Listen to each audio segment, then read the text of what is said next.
बच्चा cartoon TV. एक बार राजा विचित्र शर्मा चंद्रगिरी नामक एक राज्य पे राज कर रहे थे। वो बहुत क्रूर राजा थे। वह एक स्वार्थी आदमी थे और लोगों की भलाई के बारे में सोचने की बजाय ऊट-पटांग सोचते रहते थे। चंद्रगिरी साम्राज्य के पास पंडित अबोधानंद ने जंगल में एक आश्रम बनाया था और छात्रों से बदले में कुछ भी उम्मीद किए बगैर पढ़ाया करते थे।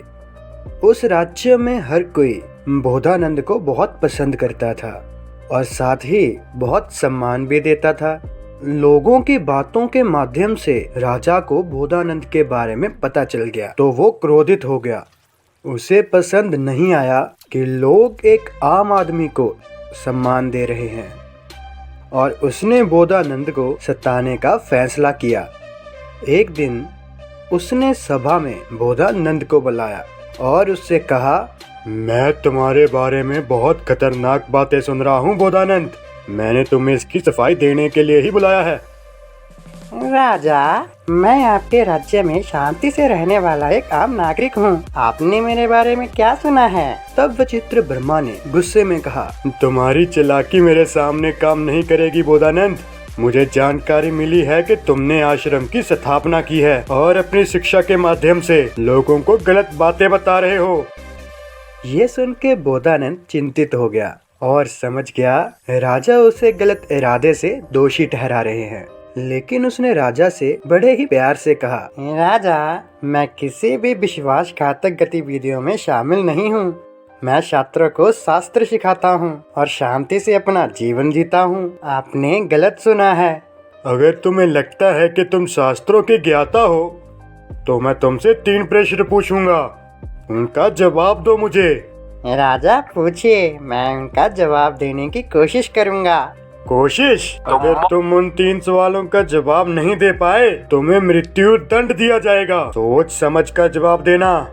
ठीक है राजा, कृपया मुझसे वो प्रश्न पूछें। तो सुनो मेरा पहला सवाल।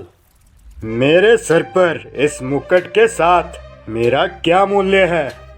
दूसरा सवाल, अगर मैं पूरी दुनिया का दौरा करूं तो कितना समय लगेगा? तीसरा सवाल, जब तुम मेरे सवालों का जवाब दे रहे होगे तो मेरे मन में क्या चल रहा होगा? बोधानंद समझ गया कि राजा ने उसे परेशान करने के लिए महल में बुलाया है और इस तरह के फालतू के सवाल पूछ रहा है। राजा, मुझे 1 सप्ताह का समय चाहिए। राजा ने इस पर सहमति जताई और बोधानंद को भेज दिया। तब बोधानंद ने राजा के सवालों के जवाब खोजने के लिए कई पुस्तकों का उल्लेख किया, लेकिन उन्हें उनके जवाब किसी भी किताब में नहीं मिले। उन्होंने कुछ पंडितों से मुलाकात की और उनसे वही सवाल पूछे और उन पंडितों ने भी कहा कि वो जवाब नहीं जानते हैं। बोधानंद को यकीन हो गया कि उसे मौत की सजा दी जाएगी। रास्ते में वह एक पेड़ के नीचे बैठ गया और परेशान हो गया। तब एक चरवाहा बोधानंद के पास आया और उसका अभिवादन किया। आप उदास क्यों लग रहे हैं? आपकी समस्या क्या है? तब बोधानंद ने बताया कि राजा के महल में क्या हुआ था। राजा के फालतू के सवालों के कारण मृत्यु मेरे निकट है। गुरुवर, आप फिक्र न करें, मैं दूंगा उन 3 सवालों के जवाब। इस बात पर मुझ पर छोड़ दीजिए। महोदय, आप कृपया मुझे एक परिचय पत्र लिख के दीजिए। फिर वह चरवाहा परिचय पत्र लेके राजा के पास गया और उसे वह पत्र दिखाया। राजा बोला,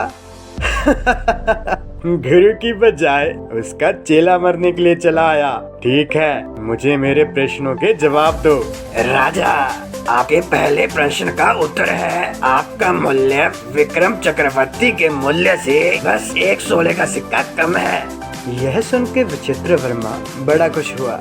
महान विक्रम चक्रवर्ती के साथ तुलना करने पर राजा संतुष्ट हो गया। दूसरे प्रश्न का उत्तर कहते हुए, राजा, कि यदि आप सूर्योदय के समय जागते हैं और दुनिया भर में यात्रा करते हैं तो आप इसे अगले दिन सूर्योदय से पहले पूरा कर लेंगे। केवल सूर्य ही है जो पूरी दुनिया की सैर करता है। मुझे लगता है कि आप सूर्य से 1 मिनट पहले आ सकते हैं। बहुत बढ़िया, क्या खूब कहा है। यह सुनकर राजा का दिल बाग बाग हो गया। और अब मेरे तीसरे प्रश्न का उत्तर क्या है? अभी मैं अपने मन में क्या सोच रहा हूँ?